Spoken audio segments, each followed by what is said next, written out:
नमस्कार, बहुत स्वागत है आपका। आप देख रहे हैं इंडिया टीवी। मैं हूं आपके साथ प्रिया सिंह सोमवंशी। कल दिल्ली की किस्मत तय होनी है। 5 फरवरी यानी कि कल दिल्ली चुनाव में वोट का दिन है और 8 फरवरी को नतीजों का दिन। लेकिन 8 फरवरी को लेकर पाकिस्तान की धड़कनें बहुत तेज हो गई हैं।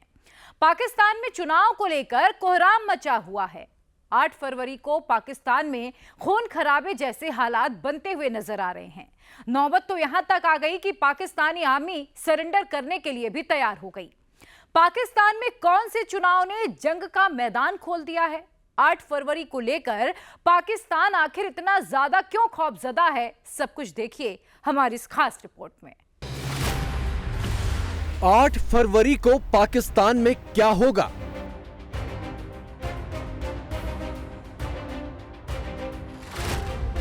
आठ फरवरी को पाकिस्तान में फौज उतरेगी।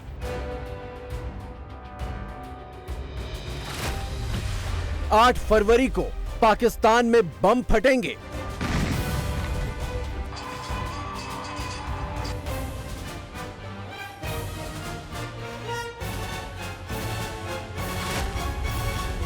पांच फरवरी को दिल्ली में ऐतिहासिक वोट पड़ेगा।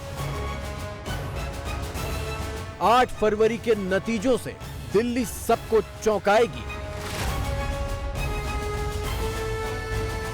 और 8 फरवरी को ही पाकिस्तान में भूचाल आएगा।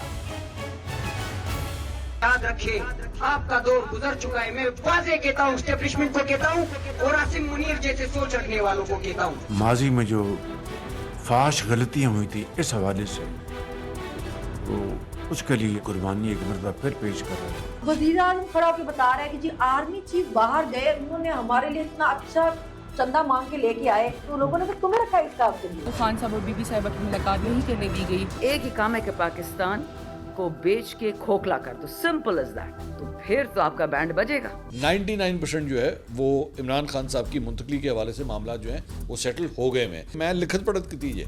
हम 8 फरवरी को आवाम को बताएंगे, दुनिया को बताएंगे, पता चल जाएगा कि पंजाब हुकूमत खुद कितने पानी में और हम कितने पानी में। 3 फरवरी की रात पाकिस्तानी फौज और आईएसआई की गाड़ियां एक घर के बाहर रुकती हैं। 2 गाड़ियों से करीब दर्जन भर हथियारबंद लोग उतरते हैं और फिर गेट तोड़कर सारे के सारे फौजी घर के अंदर दाखिल हो जाते हैं। ये एक्शन हो रहा है इमरान खान की पार्टी के एक बड़े नेता के घर पर। वजह है 8 फरवरी की तारीख, जिस दिन इमरान खान जेल में बैठे बैठे ही एक बार फिर पाकिस्तानी फौज पर बहुत भारी पड़ने वाले हैं। 8 फरवरी को पाकिस्तान में चुनाव का 1 साल पूरा होगा। 8 फरवरी को इमरान खान ने काला दिवस मनाने का हुक्म दिया है। 8 फरवरी को पूरे पाकिस्तान में चक्का जाम हड़ताल होगी। 8 फरवरी को इमरान की फौज और पाकिस्तान की फौज में एक बार फिर भिड़ंत होगी। खान साहब ने तो पहली कहा और हम बार बार एक ही बात करते हैं कि खान साहब आएंगे जेल से बाहर और इंशाल्लाह वो बाहर आएंगे। वो कोर्ट के जरिए आएंगे, वो इंसाफ के जरिए आएंगे, वो डील के जरिए नहीं आएंगे, वो ऊंचे दरवाजे से आएंगे। आज ट्रंप की हुकूमत ने कितनी सारी चीजें डिक्लासिफाई की हैं। 8 फरवरी को क्या होगा उस पे आपने बिल्कुल गोल करके मुझे योम सियाह तो होगा, वो तो सबको पाकिस्तान की तारीख का सबसे बड़ा इलेक्शन जो है वो चोरी हुआ। आपने हमारे 200 से ज्यादा निशानात हमें दिए, हमारे पास बल्ले का निशान नहीं था, हमारा लीडर जेल के अंदर था। इसके बावजूद भी आप पाकिस्तान तहरीक इंसाफ को नहीं हरा सके। नेशनल असेंबली में सबसे बड़ी अपोजिशन पार्टी हम हैं।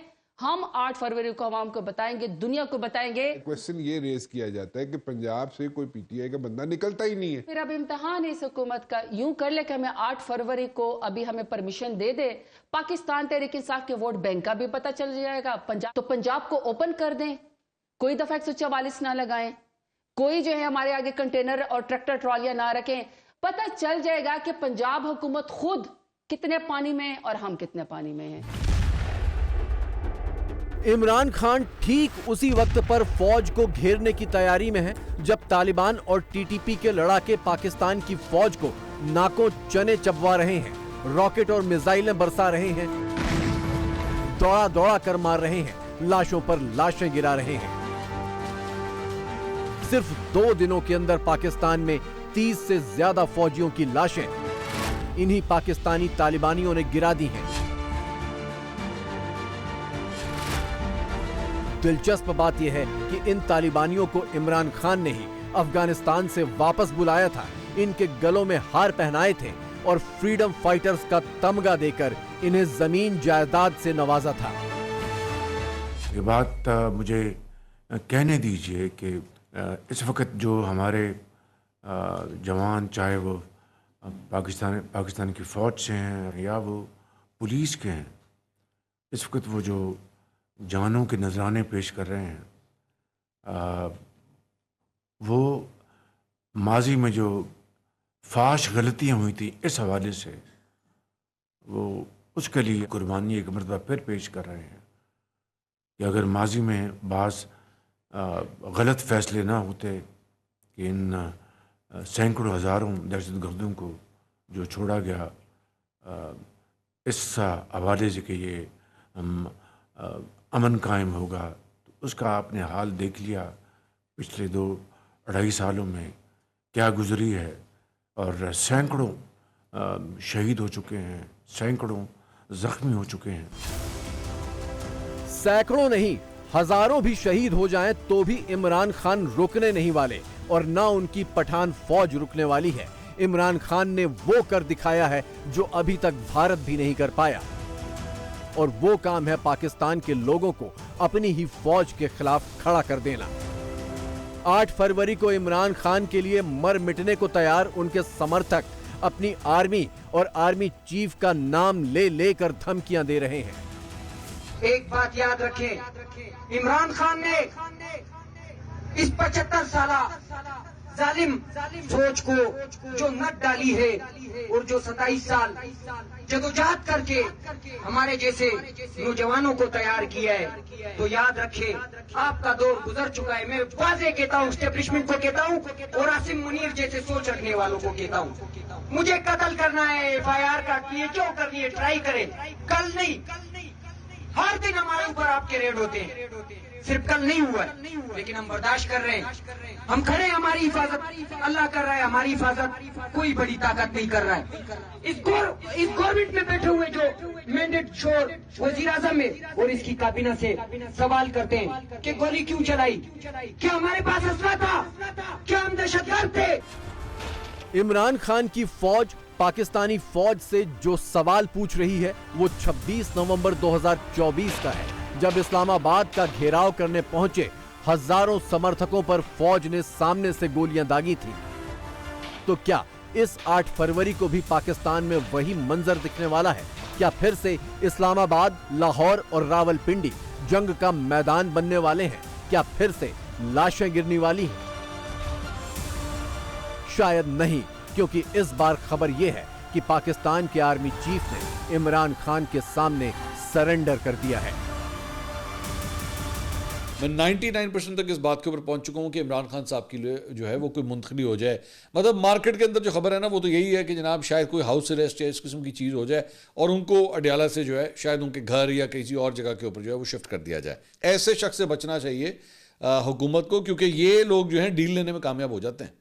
तो गंडापुर साहब अब ये कह रहे हैं कि जी 99% जो है वो इमरान खान साहब की मुंतकली के हवाले से मामला जो है वो सेटल हो गए में। और इस मरतबा एक और चीज़ उन्होंने की, उन्होंने कहा कि मैं लिखत पढ़त की थी, मैंने कागज़ के ऊपर जो है वो लिखवाया हुआ है और ये एमी हवा में चीज़ें नहीं हुई हुई और अब उससे जो है वो डिविएट भी नहीं होया जा सकता। तो खैर पता लग जाएगा आने वाले हफ्तों में।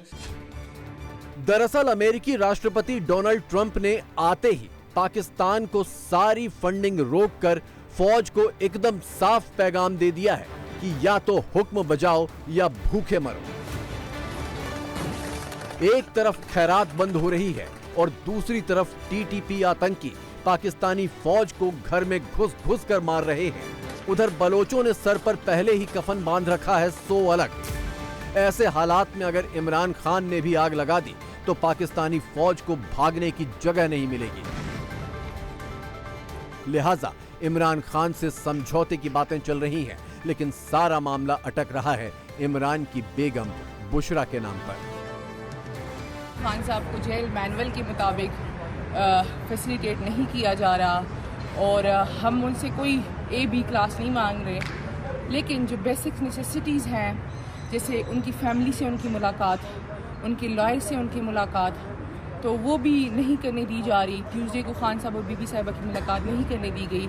इसके अलावा उनके बच्चों से उनकी बात नहीं करने दी जा रही, उनको अखबार नहीं दिया जा रहा, कपड़े, वो शॉल्स, वो मेडिसिन, कुछ भी अभी तक उनको नहीं दिया गया। जो ये इनके हथकंडे हैं या हरबे हैं, उसको लीगली काउंटर करे गए। बुशरा बेगम से पाकिस्तानी फौज इसलिए ज्यादा खफा है क्योंकि 26 नवंबर के घेराव में इमरान खान की गैर मौजूदगी में बुशरा ने ही पठानों के झुंड को उकसाकर खैबर पख्तूनख्वा से इस्लामाबाद तक उनकी अगुवाई की थी। इमरान और बुशरा ने पाकिस्तान में पठान बनाम पंजाबी मुसलमान की जो जंग छेड़ दी है वो पाकिस्तानी आर्मी से संभाले नहीं संभल रही। यहाँ तक कि अपनी मिसाइलें भी गजनवी और अब्दाली जैसे पश्तून पठान हमलावरों के नाम पर करने वाले पाकिस्तान में अब गजनवी और अब्दाली वाले फलसफे पर मार काट मच चुकी है। हमारे हीरो उनके विलन हैं, उनके विलन हमारे हीरो हैं। और हमारे यहाँ इधर कुछ लोग ये तो सेम पेज में आ गए मोदी और आरएसएस के साथ कि वो कहते हैं जी महमूद गजनी लुटेरा था, अहमद शाह अब्दाली के बारे में बात करते हैं जो मुस्लिम हीरोज हैं। हिंदुस्तान के बारे में बी वेरी क्लियर, हिंदुस्तान और इजराइल में कोई फर्क नहीं। एक ग्रेटर इजराइल की बात करता है, एक अखंड भारत की बात करता है। और ये दहशतगर्दी की बात करते हैं, बुरहान मुजफ्फर वानी हो या याहिया सिनवार हो, ये हुर्रियत पसंद फाइटर्स हैं। 4 सालों में 20 दफा उन्होंने हमला किया पाकिस्तान में, वॉशिंगटन पोस्ट ने भी कहा है। और आपने देखा है कि वो कनाडा में भी उन्होंने मारे हैं। डिफीटिज्म, खौफ, जब इंडिया की बात होती है स्ट्रेटेजिक क्लैरिटी नहीं, ये तिजारत शुरू कर दें जी, वो बात शुरू कर दें, अपीजमेंट शुरू कर दें। और पिछली मिलिट्री एस्टैब्लिशमेंट ने खुद ये कहा कि नहीं हम तो लड़ नहीं सकते, हम क्या किया जाए, वो बात करते हैं, सीज फायर भी करवा दिया। इमरान खान के ज्यादातर समर्थक और नेता पश्तून पठान हैं, यानी गजनवी गौरी को हीरो मानने वाले, जबकि शरीफ खानदान का खून कश्मीरी पंजाबी है और पाकिस्तानी फौज में पूरा दबदबा पंजाबी मुसलमानों का है। इसीलिए शरीफ खानदान इमरान की ब्रिगेड को गजनवी गौरी कहकर लुटेरा और गद्दार साबित करने में जुटा है, तो इमरान खान की फौज अपनी निष्ठा अफगानिस्तान के साथ जताकर शरीफ कुनबे और फौज को कमतर मुसलमान बताने में जुटी है। 2013 तक पाकिस्तान $8 अरब की एक्सपोर्ट करता था, बरामदात करता था अफगानिस्तान को। किसने बंद कर दिया जी? माशाल्लाह 2013 में इन्हीं नालायकों की डफर्स की हुकूमत थी, शहबाज शरीफ और नवाज की। कोई भी मुल्क हमारी तरह बेवकूफ है नहीं।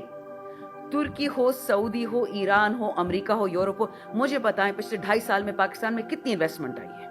1 रुपए तो कोई मुझे दिखा देना। कर्जों की भीखे मांगते जो इमरान खान ने लिए थे, उसका रोल ओवर हो जाता है। भाई अमेरिका आपका इतना अच्छा दोस्त था बाइडन साहब, आप लोगों ने वतन बेच दिया, इमरान खान बेच दिया, MP MNA बेच दिए, वो आपको 1, 2, 50, $60 अरब तो देते। बनता है ना नौकर के लिए तनख्वाह। आपका तो वो न्यूक्लियर मिसाइल्स में भी उन्होंने कतगन लगा दी। इससे कहते हैं बेवकूफ व्यापारी जो पाकिस्तान में बैठा हुआ है, उसका एक ही काम है कि पाकिस्तान को बेच के खोखला कर दो, सिंपल एज दैट। तो फिर तो आपका बैंड बजेगा, फिर तो आपसे भत्ते मांगे जाएंगे। मिसिंग पर्सन्स बलूचिस्तान में होता था, KP में भी लाने की कोशिश की जा रही है, वो भी नहीं होने देंगे। अपनी ही नाक काटनी है ताकि पाकिस्तान तबाह हो जाए। सो जो भी समझता है कि you won this round, no sir, you have not won. Imran और फौज की इस लड़ाई में सबसे बुरी गत किसी की हुई है तो वो है शरीफ खानदान। फौज के सामने सजदा करके ही नवाज शरीफ वापस पाकिस्तान लौट पाए। फौज को सलामी ठोक कर ही चुनाव हारने के बावजूद शरीफ खानदान कुर्सी पर बैठा। फौज को मक्खन मार मार कर इमरान खान से दुश्मनी बढ़ाता गया और अब फौज अपनी हैसियत बचाने के लिए इमरान खान से ही समझौता करने जा रही है। आपने पॉलिटिशियन क्यों रखे हुए हैं? अगर उनके हिस्से का काम आपने करना है तो फिर आपने वो क्यों रखे हुए हैं? पॉलिटिशियन रखे हुए हैं ना। मतलब आप वजीर आजम खड़ा होकर बता रहे हैं कि जी आर्मी चीफ बाहर गए, उन्होंने हमारे लिए इतना अच्छा चंदा मांग के लेके आए, उन्होंने हमारे लिए इतना मुल्क के लिए इतना अच्छा रोल प्ले किया। भाई तुम किस बात के वजीर आजम हो? तुम बोल रहे हो मैं लोगों के वोट से आया हूँ, तो लोगों ने तो तुम्हें रखा है इस काम के लिए। आपने अपने मुल्क को रिप्रेजेंट करना है, किसी आर्मी चीफ ने नहीं, उसका काम ही नहीं है वो तो। तो वो आप कैसे बता रहे हो? तो ये रखे हुए हैं ना फिर। एक कंट्रोवर्सी पीटीआई को लेकर रिसेंटली चल रही है, एक पॉडकास्ट के बाद मंसूर भाई के, इमरान खान साहब को भी रखा हुआ था फौज में 2018 में। आप